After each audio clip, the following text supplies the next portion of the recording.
नमस्कार, मैं Nehal MP news के खास सेगमेंट न्यूज़ रूम में आपका स्वागत करती हूँ। आज हम आपसे इस न्यूज़ रूम में मध्य प्रदेश से जुड़ी तमाम छोटी बड़ी खबरों पर चर्चा करेंगे। तो चलिए न्यूज़ रूम की शुरुआत करते हैं। सबसे पहले जहां आज प्रधानमंत्री नरेंद्र मोदी अपने जन्मदिन यानी 17 सितंबर को मध्य प्रदेश के दौरे पर रहेंगे। इस दिन वह कूनो पालपुर में आने वाले अफ्रीकन चीतों की शिफ्टिंग कार्यक्रम में शामिल होंगे।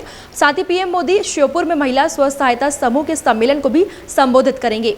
यह जानकारी सीएम शिवराज सिंह चौहान ने कैबिनेट की बैठक में के पहले मंत्रिपरिषद के सदस्यों को दी। प्रधानमंत्री का दौरा तय होते ही भोपाल के साथ ही श्योपुर में भी तैयारियां तेज हो गई हैं। श्योपुर में 7 हेलीपैड बनाए जा रहे हैं, जिनमें से 3 नेशनल पार्क के अंदर बन रहे हैं। हेलीकॉप्टर की मदद से चीतों को शिफ्ट किया जाएगा, ताकि जबकि 4 हेलीपैड पार्क के बाहर वीवीआईपी के आगमन के लिए तैयार किए जा रहे हैं। मध्य प्रदेश में 70 साल बाद चीते फिर दिखाई देंगे। श्योपुर के कूनो नेशनल पार्क में नामीबिया और दक्षिण अफ्रीका से 8 चीते लाने की तैयारी है। इनके पहले 15 अगस्त को कूनो लाने की तैयारी चल रही थी। वही बात करें अगली खबर को लेकर, जहां मध्य प्रदेश सरकार अब पट्टा रिन्यूअल पर स्टाम्प शुल्क लेगी और यदि 30 साल से अधिक अवधि का पट्टा है तो इसके लिए बाजार मूल्य का 5% चुकाना होगा। वाणिज्यिक कर विभाग ने इसके लिए भारतीय स्टाम्प विधेयक 2022 का प्रस्ताव तैयार कर कैबिनेट में भेजा है।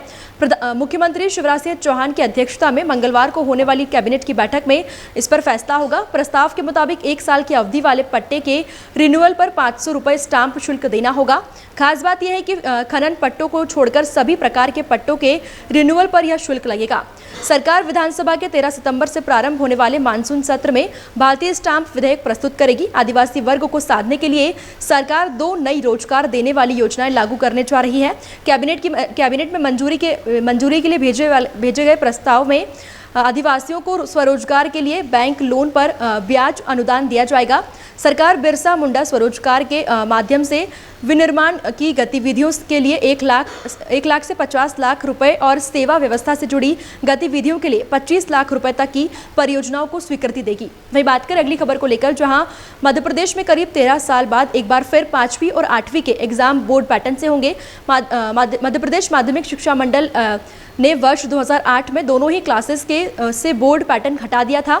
इस बार प्राइवेट और सरकारी स्कूलों के 5वीं में करीब 15 लाख और 8वीं में करीब 14 लाख छात्र छात्राएं शामिल हैं। यानी जिला स्तर पर पेपर तैयार होगा। एग्जाम के बाद उत्तर पुस्तिकाएं दूसरे स्कूल में चेक होने के लिए जाएंगी और अब फिर से रिजल्ट भी निकलेगा और बच्चे फेल भी होंगे और उन्हें दोबारा पास होने के लिए परीक्षाएं भी देनी होंगी।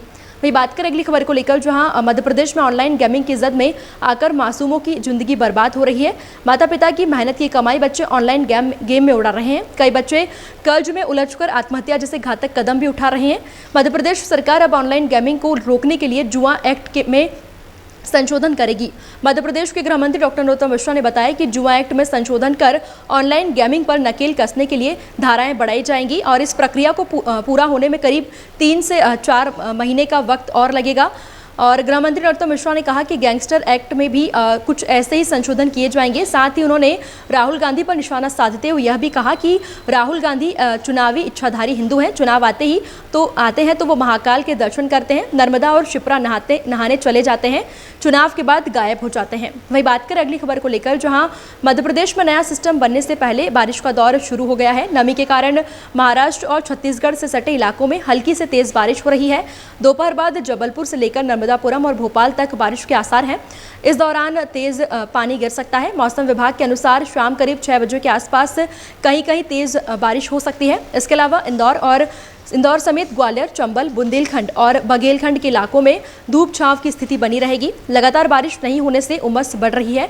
ऐसे में कई इलाकों में दिन का तापमान सामान्य से 4 डिग्री तक ऊपर चले गए हैं और भोपाल में यह 31 के पार चला गया, जबकि इंदौर में यह सामान्य चल रहा है। ग्वालियर में तो अधिकतम 37 डिग्री तक यह तापमान जा चुका है।